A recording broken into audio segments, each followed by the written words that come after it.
Guarantee ವಿಚಾರವಾಗಿ ಪರ ವಿರೋಧವಾದಂತ ಚರ್ಚೆಗಳು ನಡೀತಾ ಇರುವಂತ ಸಂದರ್ಭದಲ್ಲೇ ಗ್ಯಾರಂಟಿಯಿಂದ ಸ್ವಲ್ಪ ಅಭಿವೃದ್ಧಿಗೆ ಕುಂಠಿತ ಆಗಿದೆ ಅಂತ ಸ್ವತಃ ಕಾಂಗ್ರೆಸ್ ನಾಯಕನೇ ಹೇಳಿದ್ದಾರೆ. ರಾಘವೇಂದ್ರ ಹಿಟ್ನಾಳ್ ಕೊಟ್ಟಿರುವಂತ ಹೇಳಿಕೆ ಇದು.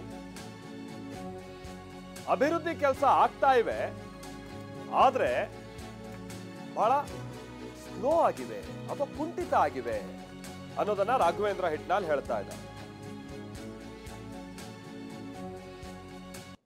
ನಮ್ಮ ಅನೇಕ ಕಾರ್ಯಕ್ರಮಗಳು ಹಿಂದೆ ಕೂಡ ಈ 3 ದಿನಗಳ ಕಾಲ ನಾವು ಗುಳಪ್ಪನವರೆಲ್ಲ ಮುಖಂಡರು ಚರ್ಚೆ ಮಾಡಿ ಈ ಗ್ರಾಮದ ಅಭಿವೃದ್ಧಿಗೆ ಇವತ್ತು ಕೊಡ್ತಕ್ಕಂಥ ಅಡಿಗಲ್ ಸಮಾರಂಭ ಮಾಡ್ತಕ್ಕಂಥ ಕಾರ್ಯಕ್ರಮ ಕೊಟ್ಟಿದ್ವಿ.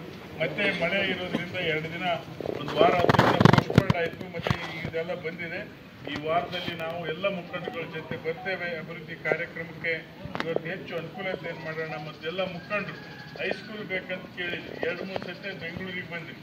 ಇವತ್ತು ಹೈಸ್ಕೂಲು ನಿಮಗೆ ಮಾಡಿಕೊಡ್ತಕ್ಕಂಥ ಕೆಲಸ ಇವತ್ತು ನಾವು ಎಲ್ಲ ಜನಪ್ರತಿನಿಧಿಗಳು ಸೇರಿ ಕೆರೆ ತುಂಬಿಸ್ತಕ್ಕಂಥ ಯೋಜನೆ ಮಾಡಿದ್ದೀವಿ. ಮತ್ತು ಇನ್ನೊಂದು ಕೆರೆ ತೋರಿಸಿದ್ದೀವಿ, ಈಗ ಅಲ್ಲಿಂದ ಅಲ್ಲಿಗೆ ತುಂಬಿಸಿದ್ವಿ ಅಂತೇಳಿ ಅದನ್ನು ನಾವು ಸ್ವಲ್ಪ ಮಾಡ್ತೀವಿ. ನಮಗೆ ಗ್ಯಾರಂಟಿ ಯೋಜನೆ ನಮ್ಮ ಸರ್ಕಾರ ಕೊಟ್ಟಿರೋದ್ರಿಂದ ಸ್ವಲ್ಪ ಅಭಿವೃದ್ಧಿಗೆ ಕುಂಠಿತ ಆಗೈತೆ. ಯಾಕಂದರೆ ಪ್ರತಿ ವರ್ಷ ನಾವು